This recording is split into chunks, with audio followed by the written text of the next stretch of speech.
Ito ang Broad Streamcast Communicators, ang naiiba at kakaibang plataporma sa digital broadcast. Mula Luzon, Visayas, Mindanao hanggang sa iba't ibang dako ng mundo. Broad Streamcast Communicators, ang sandigan ng sambayanan mula sa walang labis at walang kulang na pagbabalita, paglilingkod, maglalahad ng mga mapagbuong komentaryo at usaping pambayan para sa kapakanan ng karamihan. Broad Streamcast Communicators, tuwirang maglilingkod ngayon hanggang sa susunod na henerasyon.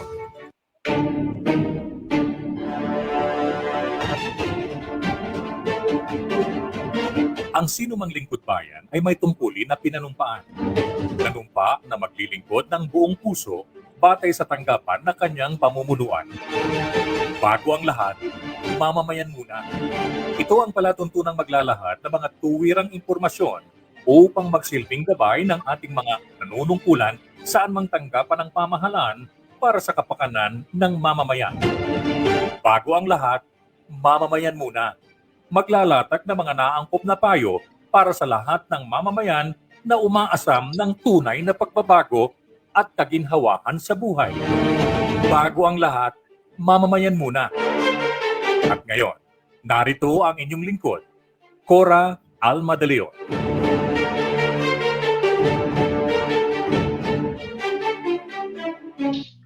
Magandang hapon sa inyong lahat.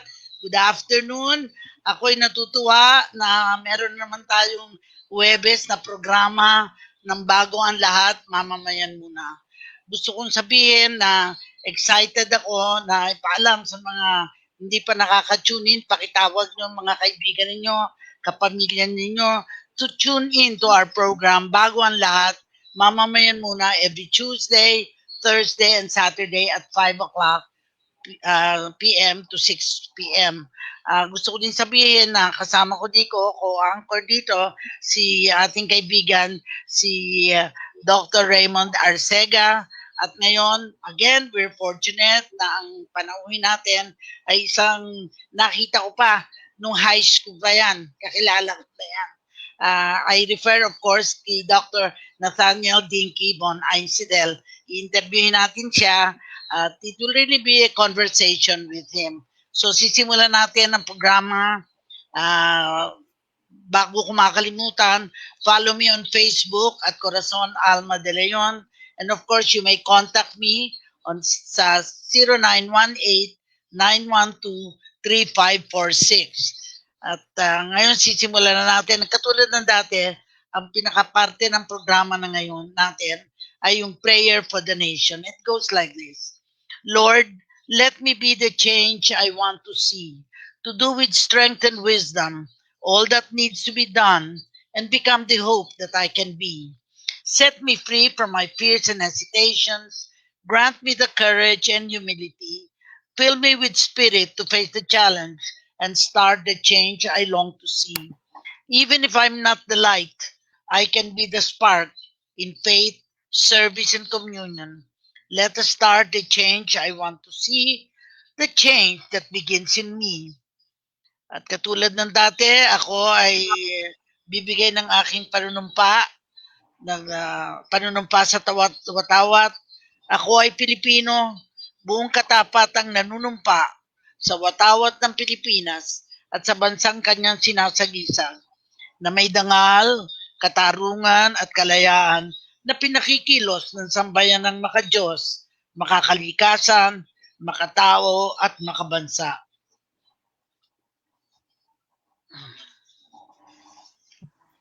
Panunumpa ng mga kawani ng gobyerno. Ako'y kawani ng gobyerno, tungkulin ko ang maglingkod ng tapat at mahusay. Dahil dito, ako'y papasok ng maaga at magtatrabaho ng lampas sa takdang oras kung kinakailangan. Magsisilbi ako ng magalang at mabilis sa lahat ng nangangailangan. Pangangalagaan ko ang mga gamit, kasangkapan, at iba pang pag-aari ng pamahalaan. Magiging pantay at makatarungan ang pakikitungo ko sa mga lumalapit sa aming tanggapan. Magsasalita ako laban sa mga katiwalian at pagsasamantala. Hindi ko gagamitin ang aking panunungkulan sa sarili kong kapakanan. Hindi ako hihingi o tatanggap ng suhol. Sisikapin kong madagdagan ang aking talino at kakayahan upang ang antas ng paglilingkod sa bayan ay patuloy na maitaas, sapagkat ako'y kawani ng gobyerno at tungkulin ko maglingkod ng tapat at mahusay sa bayan ko. At sa panahong ito, ako at ang aking kapwa kawani ay kailangan tungo sa isang maunlad, masagana at mapayapang Pilipinas. Sa harap ninyong lahat, ako'y taus-pusong nanunumpa. Thank you very much, Dr. Raymond.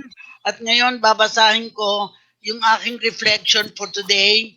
Ang title nito, Today is Thursday. Once again, today we thirst for truth. For instance, two persons we know succumbed to COVID-19, namely Mr. Jose Abejo, who headed the RCPI then, and attorney Teresita Sison of the Justice Cecilia Munoz Palma Foundation. We also wish to be truth-teller regarding the condition of Lito Soriano, a COVID-19 patient at Manila Medical Center who was able to access to required medicine through the Department of Health. He was an OFW and known to kakampi, kapisana ng mga kapamilya ng mga migranteng mamamayan ng Pilipinas. Mahalaga ang alamin natin ang mga nangyayari sa mga tinamaan ng COVID-19. For indeed, Thursday is for truth-telling. We all must of necessity be truth-tellers. Today is Thursday, and as I said, kailangan ibalita natin yung dapat malaman ng mga mamamayan. Sa pagpapatuloy ng ating programa, katulad na sinabi ko na, maaga ngayon ang ating programa, pero bago lahat, yung inspiration muna natin, yung kanta na ang yan ang Pilipino. Naiiba, natatangi, alamin ang mga ginintuang katangian ng ating dakilang lahi.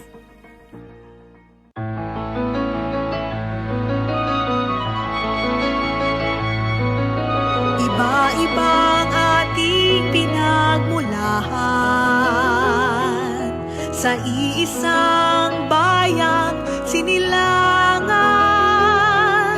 Mga islang biyaya sa pinagpala, likha ng isang Diyos o bathala.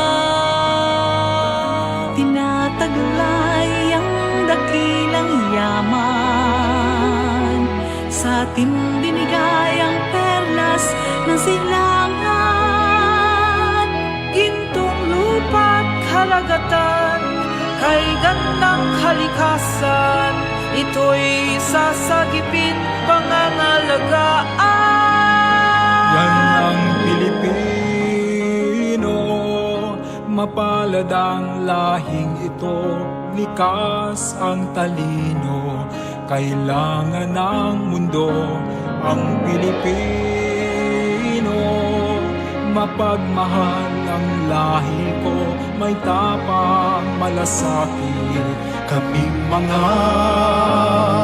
Pilipino. Mapalad ang lahing ito, likas ang talino, payabunin natin to, ang Pilipino. Mapagmahal ang lahi ko, masipag malikhain, yan ang Pilipino.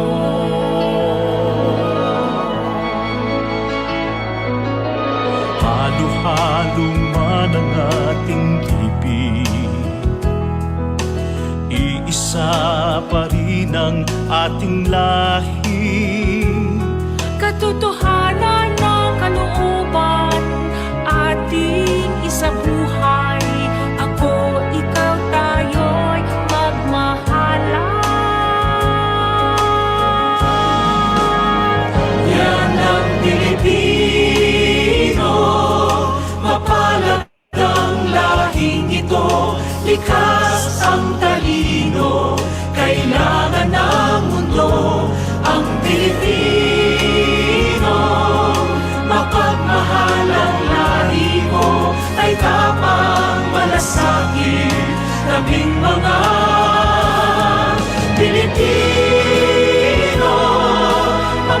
mapalad ang lahing ito, likas ang talino, payapugin natin ko ang Pilipino. Mapagmahal ang lahi ko, masipag malikhain, yan ang Pilipino. Mapalad ang lahing ito, likas ang talino, kailangan namin ito, ang Pilipino. Mapagmahal ang lahi ko, ay dapat malasakit, kaming mga Pilipino.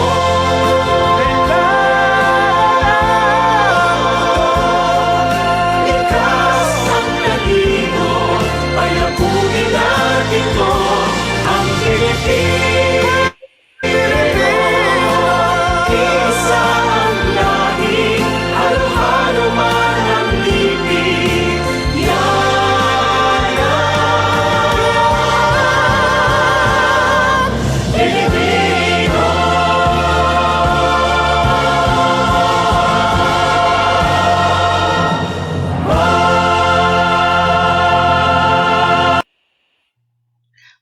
Maraming salamat once again kay Sonia Rojo for making this song available for us. At tamang-tama kasi ang ating bisita ngayon ay parang nagre-represent siya ng yan ang Pilipino. Kasi all over the world, nagkaroon siya ng pagkakataon na magsilbi hindi lang sa Pilipinas, kundi sa buong mundo, sa iba't ibang lugar. So, bibilisan na natin ang ating interview at katulad ng sinabi ko, it really is in a way a conversation with our guests at dahil conversation ito, very informal ito, ang mga tanong natin ay talagang can be personal, can be political, and others. Pero sisimulan na natin by asking, who is Dr. Nathaniel Dinky Einsdel? Von Einsdel kasi ang father niya ni German blood. Go ahead, Dinky. Go ahead. Well, magandang hapon sa inyong lahat, sa mga kay Cora, kay Dr. Raymond, saka sa mga nakikinig. Medyo pagpasensyahan nyo na yung aking kahirapang apelyidong i-pronounce dahil yun nga, nabanggit ni Cora, may lahing German yung yung tatay ko dahil yung lolo ko, yung tatay ng tatay ko ay nanggaling sa Germany. Pero makikita nyo naman na hindi ako mukhang German. Dahil yung lolo ko naman sa mother side ko, tiga Batangas. Mukhang mas matapang yata ang dugo ng Batanggenyo kaysa sa dugo ng German. Anyway, magkakilala kami ni Cora matagal na. Estudyante pa ako, estudyante pa rin siya nung magkakilala kami sa UP. Doon ako nag-aral, doon ako nag-elementary, high school at college. Natapos ako ng architecture sa UP. Pagkatapos nagpunta ako ng Amerika at ako yung nag-master sa urban planning. Tapos bumalik ako sa Pilipinas at ako'y nakuwang magtrabaho sa pamahalaan nung kapanahunan nung administrasyon ni Marcos. Nakapagtrabaho ako dun sa dating Metro Manila Commission na ngayon ay ang pagkakakilala ay yung MMDA. Ako noon ang head ng planning ng Metro Manila. At ilang taon ba ako nandun? 10 taon akong naging commissioner for planning ng Metro Manila. Pagkatapos nagpalit ang gobyerno, napalitan si Presidente Marcos noon ni Presidente Cory. At nung nagpalit ng gobyerno, naiwan pa ako sa pamahalaan ng 3 taon pa under the Cory administration. Pagkatapos, medyo mabagal ang takbo ng opisina namin dahil wala kami masyadong ipinaplano sa Metro Manila noong mga panahon na yon. At kasi nagbabayad tayo ng napakalaking utang nung araw, kaya walang development. Inimbitahan ako ng United Nations na sumapi sa kanila at inalok ako ng posisyon So tinanggap ko naman at ako'y na-destino sa Africa, sa Kenya, kung saan nagtrabaho ako ng 3 taon. Pagkatapos, inilipat ako sa Malaysia at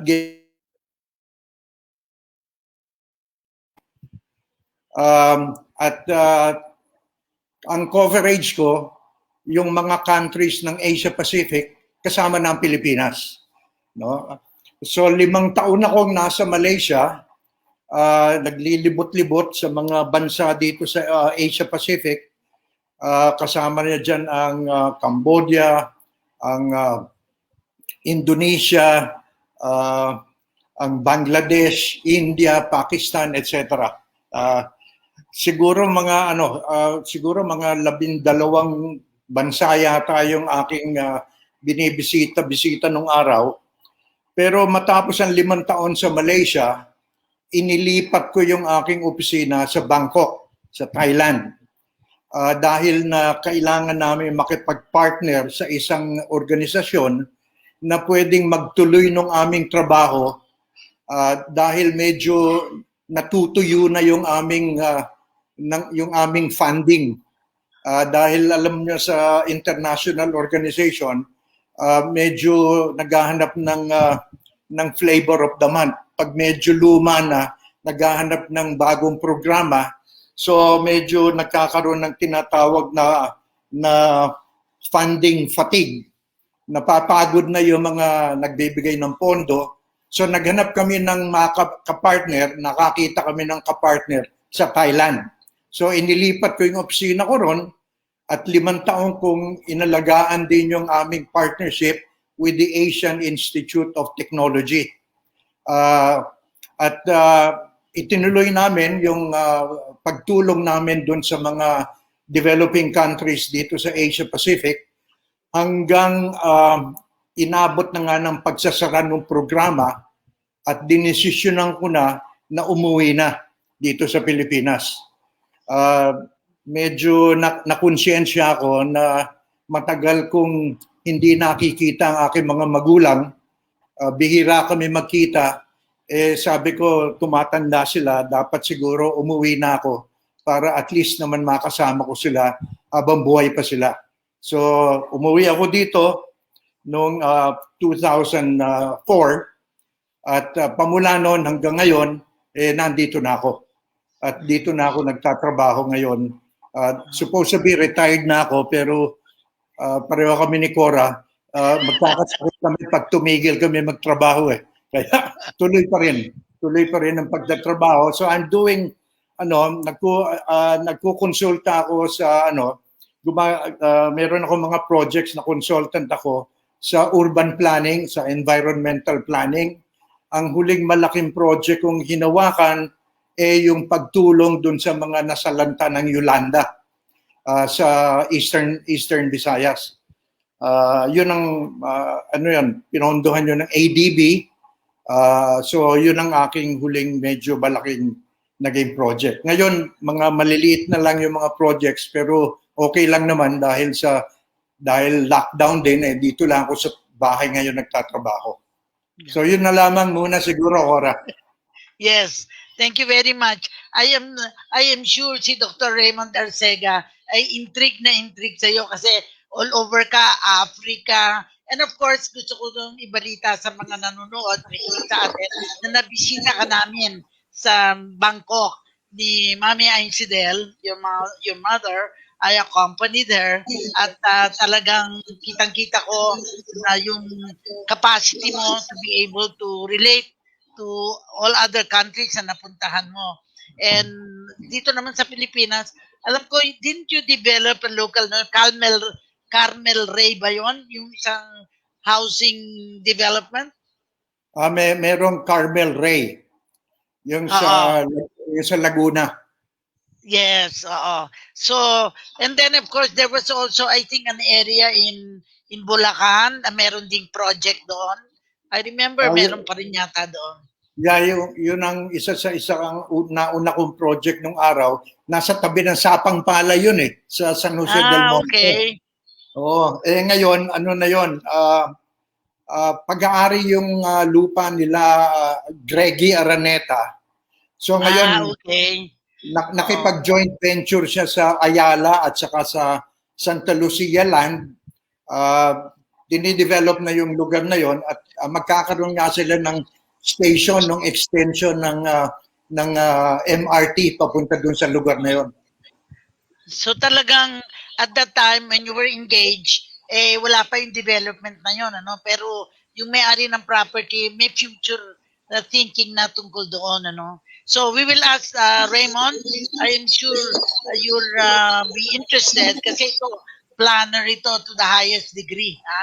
Kaya gusto kong, I am sure, intrigue ka na rin sa mga itatanong mo kay Dinky. I call him Dinky like a brother, no? Sige, Raymond. Una, isa pong karangalan na makapanayam natin si Sir Dinky ngayon. Lalong isang karangalan kasi taga Batangas din po ako at narinig ko po kanina na matapang ang dugo ng mga Batanggenyo. Kaya proud na proud po ako sa inyo. Yun lang po, kanina, proud din po ako malaman na nagsimula kayo sa Metro Manila Commission, po. Ngayon, gusto ko lang po malaman, yung po bang problema ng MMDA ngayon, kukumpara sa problema dati ay pareho. Kasi po, ngayon po, medyo walang problema sa traffic kasi nagkaroon tayo ng pandemya, no? Yung pa rin po, yung din po ba yung problema nung panahon ng Metro Manila Commission, yung pong pagbaha, yung pa rin po ba, at saka yung mga sidewalk vendors po ba yon na alam ko po pinapaalis po yan ng MMDA Paano nyo po makukumpara at yung pong traffic medyo interesado po din ako doon. Medyo sa 30 taon po akong namalagi sa Maynila ay talaga naman pong hindi lang po, mga 20 years at least, the peak, no? Yung EDSA, yung mga major medyo problema po talaga yung traffic. Baka gusto niyo pong ibahagi sa amin yung kaibahan po ng mga problema noon at saka ngayon. At kung may pag-asa pa po, yung mga problema kinakaharap natin ngayon sa MMDA. Well, yung dating Metro Manila Commission na ngayon MMDA, itinatag yan dahil nga dun sa mga problema ng squatters, problema ng baha, problema ng traffic. Kasi kung titingnan mo yung mga problemang yan, tumatawid yan sa boundary ng bawat LGU. Hindi tumitigil ang traffic sa boundary ng isang syudad, 'di ba? Tumatagos yan. Yung problema ng baha, hindi yan tumitigil sa boundary. Kaya itinatag yung Metro Manila Commission na ngayon ay MMDA para tugunan yung mga problemang tumatawid sa boundary. Kumbaga, common yung problem. So, nabanggit mo yung pagbaha, isa yan sa mga major projects nung araw ng Metro Manila. Yan, medyo natugunan na yan. Kasi maaalala namin ni Cora noong mga early 70s na pag nagbaha sa Metro Manila, ilang araw bago humupa yung tubig. At least ngayon, madali nang humupa. Sandali lang siguro, matagal na yung 1-2 araw. Pero nung araw, inaabot ng mahigit 1 linggo. May baha pa. At saka malalim. Inaabot hanggang leeg. Yung kanto ng Buendia at saka ng Osmeña Avenue, hanggang leeg ang tubig doon. Hindi, kung naipit ka sa Maynila, hindi ka makakapunta ng Makati. Iintayin mo ilang araw bago ka makatawid. Anyway, ang isa pang problema, nabanggit mo yung sidewalk vendors. Alam mo, ang nangyari kasi sa pagpaplano ng yung paglaki ng Maynila at ng Metro Manila, masyadong nabigyan ng importansya ang sasakyan. Hindi binigyan ng importansya ang taong naglalakad o ang pedestrian. So ang bangketa natin ang kikitid. Pagkatapos, pinapayagan pa na gamitin yung bangketa for other purposes. Like ginagawang tindahan, doon nagbo-vulcanizing, doon nagbenta ng kung ano-ano. So yun ang hinahanapan ng solusyon ng MMDA na inaalis yung mga yung mga illegal vendors dun sa mga bangketa.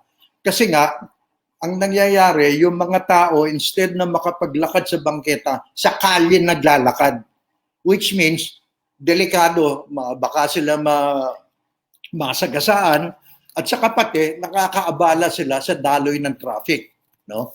At saka isa pang malaking problema, pero medyo natugunan na rin over the years, yung problema ng basura. Nung araw kasi, kanya-kanya ang sistema ng koleksyon at saka disposal. So isa yan sa mga problema tinutukan ng Metro Manila na para magkaroon ng common system. So yan, hindi na masyado ngayong pinoproblema ang basura. Nakokolekta, nadidispose ng properly. No? Ang challenge ngayon, dahil tuloy pa rin ang pagdami ng tao, tuloy pa rin ang pagdami ng basura. Hindi naman nababawasan o hindi naman nadadagdagan yung mga lugar na pwede nating pagtapunan ng basura. So, kailangan naghahanap ng ibang technology para doon sa disposal ng basura. So, in other words, merong mga problema nung araw na hanggang ngayon problema pa rin, pero meron namang mga problema nung araw na natugunan na, hindi na masyadong problema ngayon. No? Ang isang problema na sa tingin ko, kung hindi nag-pandemic, problema malaki pa rin ay yung traffic. Yes. Kasi nung araw, meron kaming ginawang plano na naalala ko yun, specifically 1977 yung plano na yun eh. Kung kailan namin pinopose yung mga LRT at saka MRT. Okay? Pero ang nagawa dyan, yun lang LRT1 noong 1984. Yung mga sumunod, LRT2, ilang taon bago na sumunod. Yung MRT3, ang tagal bago nagawa. Pagkatapos ngayon na lang nag-aabol yung MRT7 at saka yung ibang mga MRT ngayon, yung mga extension. Ang ibig sabihin, para bang napakabagal ng implementasyon. Tuloy-tuloy ang pagdami ng tao. So yung demand para sa efficient na transportasyon, tuloy-tuloy yung paglaki ng demand. Pero yung supply ng mahusay na transport facilities, napakabagal. Ngayon, naghahabol tayo, pero hopefully, dahil yan, ginagawa na yung Mega Manila Subway, at saka yung North-South Commuter Railway, so malaking maitutulong yan. Pero on hindsight, dapat yan several years earlier pa inumpisahan. Ngayon na lamang, kumbaga, hinahabol. So yun na lang muna siguro. Baka humaba pa yung sagot mo sa Pero correct ka dyan, Dinky, kasi I remember when I was, of course, nag-regional director ako ng DSWD hanggang naging secretary. At that time nung mag-secretary ako, 52 million lang ang population at that time. That was 1992 to 95. Imagine from 95 to now, it's already 110 to 120, tapos another 10 million abroad. Pwedeng 110 lang dito sa atin, sa bayan natin, pero yung another 10 million are abroad everywhere. So, talagang challenging para sa mga namumuno kung ano gagawin sa bansa natin. At saka, bukod doon, naiwan na rin tayo ng mga bansang dati kulelat, tayo mas naging kulelat. And I think dapat mapaliwanag kung ano ang dapat gawin para hindi na tayo maging kulelat. And this is what I want to dwell on, yung parang the future that we need to do and parang hard decisions na para makita natin ang improvement. Kasi tama yung sabi mo, from the time na Metro Manila Commission to MMDA ngayon, marami ng mga development because also people know better and we work on problems that we had to solve. Pero siguro ngayon, pero babasahin ko muna yung mga nagla-like sa atin, Mabel Roa, good afternoon. Ang sabi niya, so impressed by the many accomplishments of Sir Dinky. I totally agree with him that sidewalks should be returned to the pedestrians. The MMDA and LGUs should strictly implement this, especially in major roads. Alam mo, sa Marikina, with Bayani Fernando, yan ang unang-unang narinig ko sa kanya na hindi dapat gamitin ang sidewalk in the commerce naman. Talagang para sa mga tao yan. Si Jinky Bueno naman, sabi mapagpalang araw. Si Flor de Lis Regalado Litanya, si Edlin Nangcha, si Pion Orly, si Sonia Manangan Monsod sa Milan, ay nagigreet din sa atin, more power sa programa, and si Emilita Bernabe, happy viewing, sabi niya, more sharing of ideas, experiences, and opinions, at Honorable Dinky, ang sabi niya. So Raymond, your follow-up question, kasi we want to really maximize ang conversations with Dinky natin. Go ahead. Napaka-interesting po kasi ang ating pong minamahal na Sir Dinky ay nasa urban planning talaga, no? Maraming beses ko na pong narinig sa iba't ibang presidente na ang solusyon ay kasi lahat ng tao napunta ng Maynila, no? So parang ang sinasabi ho nila ay devolution po ba ang tawag doon, na parang may mga balik probinsya project, ano, na para nang sa ganun ay hindi ho lahat nakakonsentrate sa Manila. May pag-asa po ba iyon na maging successful? Kasi parang ilang beses ko na pong narinig na i-devolve ang tawag po ba, i-decentralize yung mga development sa probinsya. Pero parang hindi naman po ganun ang nangyayari. Ano po ba ang dahilan at meron po bang pag-asang mag-take off yun, Sir Dinky? Well, ang problema kasi ng mga decentralization program o yung balik probinsya program, pag sinabing balik probinsya, meron siyang babalikan. Eh ano ba ibabalikan niya sa probinsya? Kaya nga siya umalis doon dahil walang oportunidad o kulang ng oportunidad doon sa probinsya. Hanap buhay. Bakit ba nagdadagsaan ng tao sa Metro Manila? Hindi naman nagpupunta ang tao dito dahil malinis ang hangin, 'di ba? Nagpupunta dito sa Metro Manila dahil nandito ang hanap buhay. Hindi ka kailangang merong doctorate degree para makahanap ng hanap buhay dito sa Metro Manila, di ba? Basta medyo matibay lang yung dibdib mo at saka masipag ka, makakakita ka ng hanap buhay dito, hindi ka mamamatay. So, yun ang reason kung bakit tuloy-tuloy ang pagdami ng tao dito sa Metro Manila kasi yung opportunities concentrated dito. Pero kung pag-aaralan, dumadami na rin ngayon yung metropolitan areas sa labas ng Metro Manila. Sa pag-aaral ng NEDA, siguro I think may mga mahigit 20 na yata yung mga metro regions. Nauuna na dyan yung Metro Cebu, Metro Davao, Metro Cagayan de Oro, Metro Iloilo, etc. Marami na yan mga metro na yan, no? Kasi yung oportunidad, dala din yan ng dami ng tao Pag kokonti lang ang tao sa isang lugar, limited din yung opportunities, di ba? Pero once na nagiging metropolitan area, pareho nag-umpisa ang Metro Manila nung araw, 4 na cities lang Manila, Quezon City, Caloocan at Pasay. Pagkatapos, sumama na yung malalaking munisipyo ng Rizal. Tapos sumama na rin ang Valenzuela. So naging 17.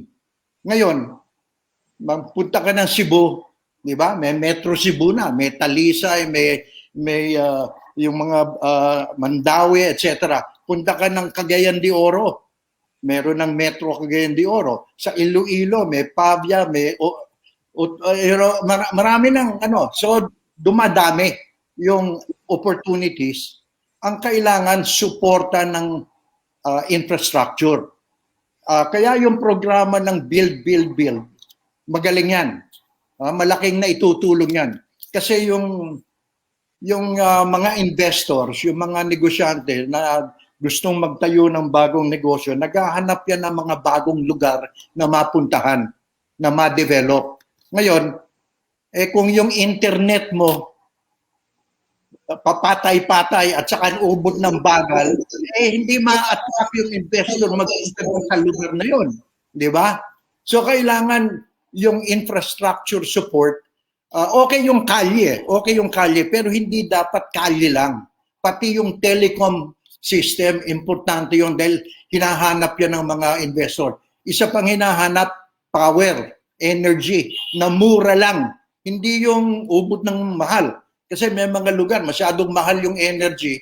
Sasabihin, masyadong mahal ang kuryente dyan sa lugar na yan. Malulugi naman kami pag dyan namin tinayo yung aming mga factory. So, yun ang mga kailangan pinagtutugma. Papel yan ng NEDA, no? Isa yan sa mga responsibilidad ng NEDA na pagtugma-tugmain yan. Tapos meron sila nung tinatawag nilang regional development councils na meron niyang regional development plans, no? Yun ang kailangan medyo mabigyan ng pansin at saka maponduhan yung mga ganong programa. Kasi pag sinabi mo balik probinsya pero wala namang infrastructure support yung babalikan na probinsya, walang mangyayari doon. So kailangan orchestrated yung decentralization, yung mga programa, and major nga dyan, yung infrastructure. Infrastructure, kitang-kita ko na hindi na-develop talaga yung housing. Ang pinaka-housing na nangyari, condominium development, which is certainly not for the major population natin na poor, no? In fact, palagi kong sinasabi dito sa programa, tatlong level yung mahirap, no? Yung mga survival, yung mga subsistence, at saka yung mga self-sufficiency. Yung survival, mga walang trabaho yan, so they will not be able to pay for even merong pag-ibig, they may not even be members of pag-ibig. How do you view ang ating housing problem? Kasi merong NHA, merong mga private organizations, private companies that are engaged in housing, pero parang watak-watak, to use the expression. And as an expert on planning, how do you view, siyempre, sabi mo nga, Metro Manila, mga metro development na. So, hindi ba mahalaga na bigyan ng diin yung housing ng mga middle income housing, katulad na nakita natin sa Bangkok, nakita natin sa Hong Kong. Anong pananaw mo tungkol dito, Dinky? Well, alam mo, isang malaking problema talaga ang housing dito sa atin at saka matagal na yan problema yan. Nung araw pa, malaking problema na yan. Yung ating tinatawag na housing backlog, palaki ng palaki. Padami ng padami yung pangangailangan sa affordable housing. Yung housing na kaya ng bulsa ng karamihan sa Pilipino. Talagang malaking problema. Ngayon, bakit problema yung presyo ng housing? Kasi hindi ma-afford ng mga tao no? Yun ang isang problema. So yung ginagawa ng NHA, tinitipid nila yung quality. Nililiitan nila yung bahay, tinitipid nila yung quality, binababaan nila yung quality ng materials na ginagamit. Kaya ayaw i-occupy ng mga tao, di ba? Yung mga, di ba, yung nilusob ng kadamay dahil sa poor quality yung housing na itinayo. Ngayon, yun namang private developers, kumikita sila dun sa mayayaman. Supposedly, dapat nagko-contribute sila 20% para sa mahihirap. Nagko-contribute sila ng housing para sa mahihirap. Kaya lang, ang problema, presyo ng lupa. Ang gusto ng mga maraming, sa karamihan ng nangangailangan ng housing, ang gusto nila malapit sa hanap buhay. Malapit sa hanap buhay nila. Yung malapit sa hanap buhay nila, nasa loob ng syudad. Ibig sabihin, yung lupa doon sa loob ng syudad, ubod ng mahal. Okay? That's why, pag pinagsama mo yung presyo ng lupa at yung presyo ng construction ng bahay, talagang hindi ma-afford nung mahihirap. So ang aking naging suggestion, kasi ngayon meron na tayong bagong Department of Human Settlements and Urban Development. Si Secretary Del Rosario ang secretary. Meron nga silang bagong planong ilalabas daw na in fact nagkaroon ako ng oportunidad na reviewin yung kanilang draft. Meron ako mga suggestions ginawa. Pero ang isang suggestion ko kasi, huwag isama ang presyo ng lupa dun sa presyo ng pabahay. Okay? Now, ginagawa na natin to. Actually, ginagawa na natin to. Naalala mo, Cora, ako ang in charge ng Bliss nung araw. Di ba? Nung 1980s. Yung Metro Manila Bliss. Ilang sites yan? Buong Metro Manila, ang daming sites yan. Pinagtatayuan namin ng 4 to 5 stories na building na ang renta ng maliliit na unit, 270 pesos a month lang. No? Pero ang sistema dyan, hindi namin isinama yung presyo ng lupa. Long-term lease. Ibig sabihin, pwede kang makakuha ng unit, pwede kang tumira 25 years plus another 25 years, ang binabayaran mo lang, maliit na renta. Ang binabayaran mo lang, kumbaga, yung halaga ng bahay, hindi ka nagbabayad ng halaga ng lupa. Kasi ang problema, pag ang lupa isinama mo sa house and lot package, every time na ibebenta mo yung unit, tataas yung presyo ng lupa. Di ba? Every time na mag-transfer ng ownership ng house and lot, tumataas ang presyo ng lupa. Kung hindi mo pinepresyohan yung lupa, dahil lease lang siya. Ngayon, ang kalaban mo dyan, ang kumokontra dyan, yung mga traditional na mga nag-iisip na paano daw yan, hindi titulo, wala silang pamamana sa kanilang mga anak at sa kanilang mga apo. Teka muna, yung long-term lease, 50 years yan. Pwede mong ipasa yung right sa iyong kamag-anak, sa iyong anak, sa iyong apo. In fact, binebenta nga yan yung rights ng mga tao Di ba? So may value yan. May value. Yun nga lang, hindi siya well-regulated. Hindi siya well-regulated. Ang nangyari, nung nagpalit ng gobyerno from Marcos to Aquino, biglang pinabayaan yung Bliss. So ano nangyari? Pinasok ng mga congressman at saka ng mga kung sino-sinong opisyal na hindi naman dapat makakuha ng unit sa Bliss. Bakit sila nagkaroon ng unit sa Bliss? Kasi nagkagulo yung gobyerno. Di ba? Walang nag-asikaso doon sa Bliss. Nawala yung nawala yung management system. Siguro ilang taon bago na hanapan ng solusyon.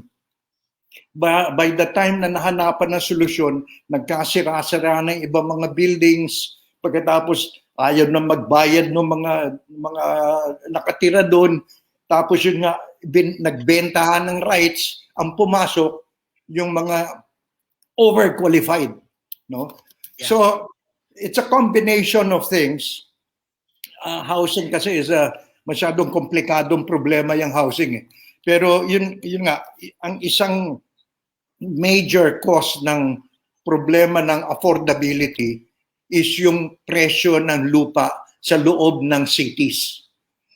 Kung hindi natin isasama yung presyo ng lupa dun sa house and lot package, mas marami ang makaka-afford.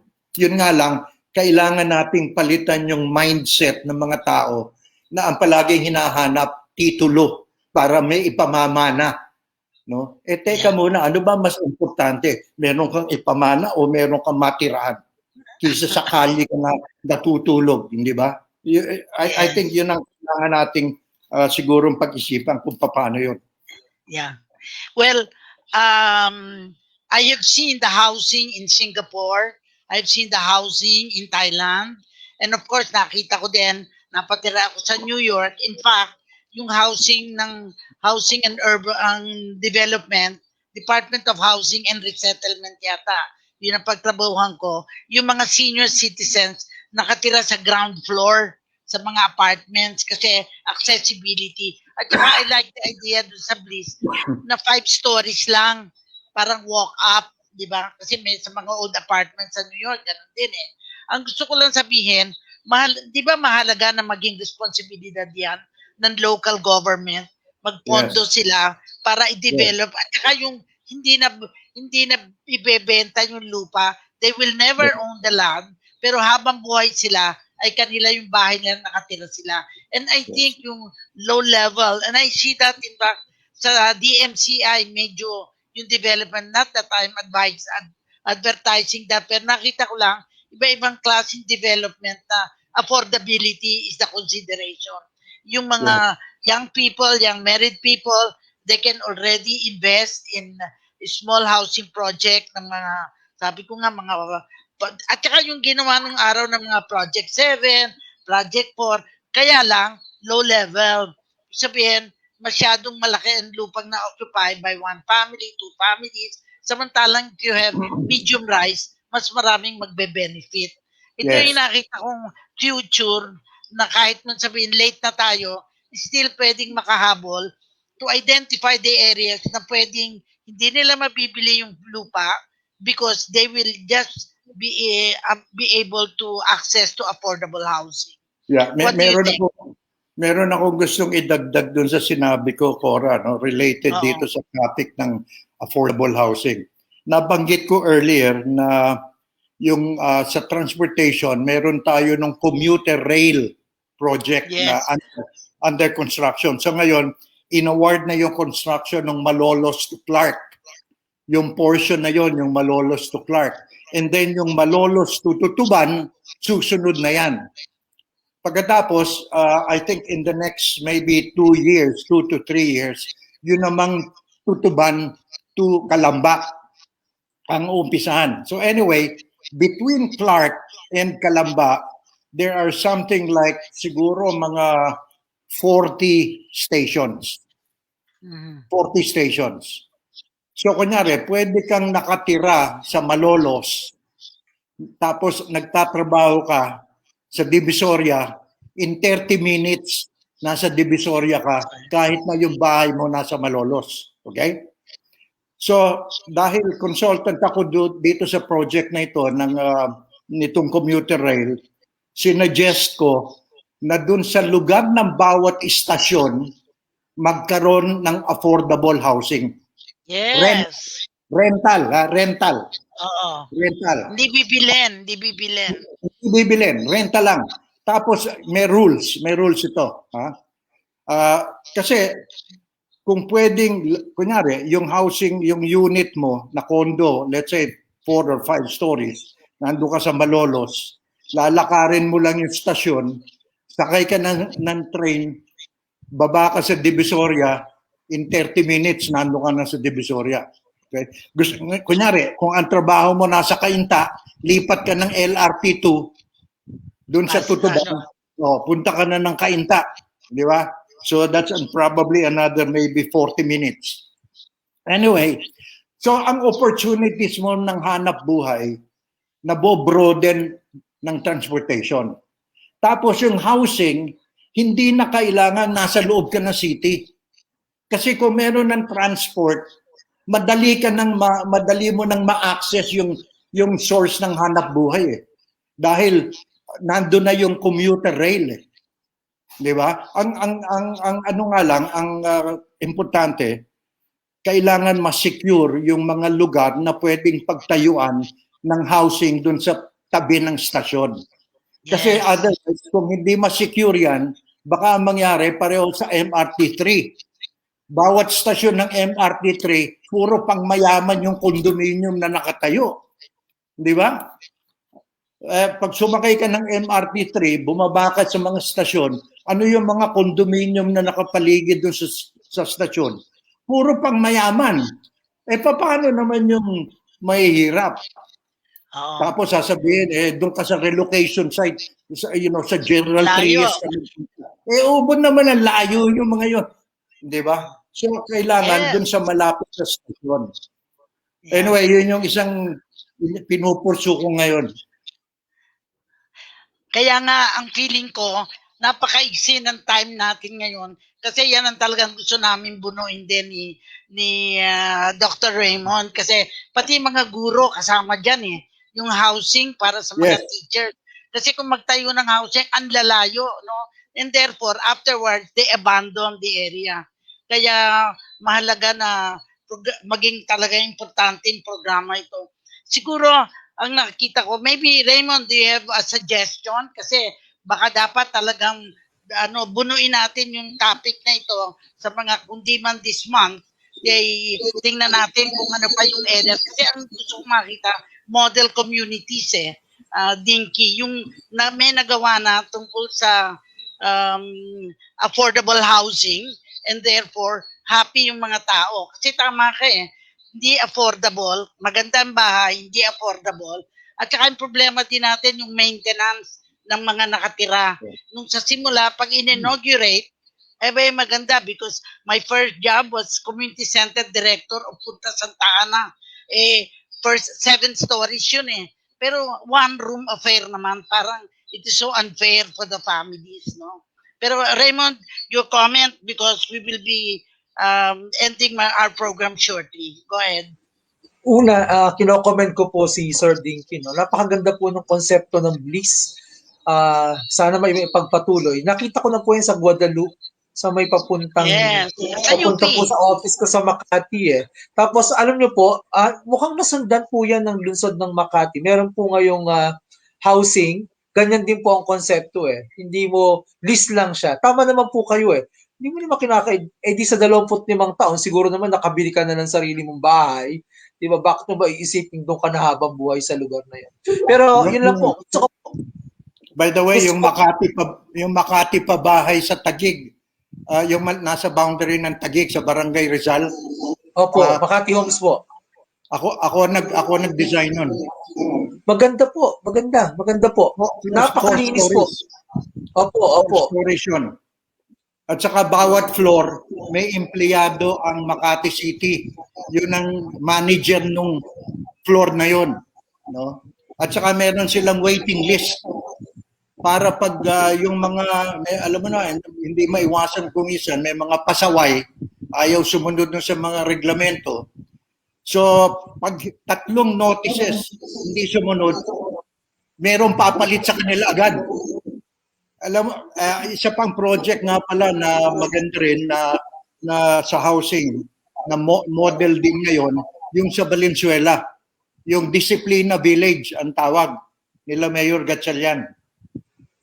So yun, may mga dumadami na rin yung mga models natin ng mga pabahay. At saka tama yung sabi mo, Cora, dapat di LGUs, yung mga cities and municipalities talaga dapat ang manguna dyan Kasi sila ang nakakaalam kung ano yung pangangailangan doon sa mga lugar nila Yung sa akin lang po, next year election 2022.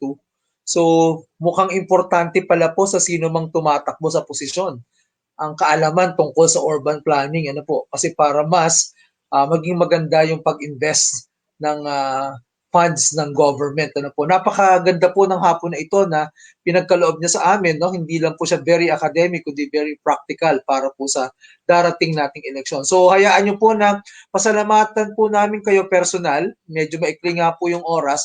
Napakadami po ng inyong naibahagi mula sa Metro Manila Commission hanggang sa United Nations yung pong at hanggang ngayon po yung pagiging consultant ninyo ay patuloy na nagiging daan upang patuloy na maabot ng Pilipinas ang isang mas magandang Pilipinas sa darating na panahon. So inaasahan po namin na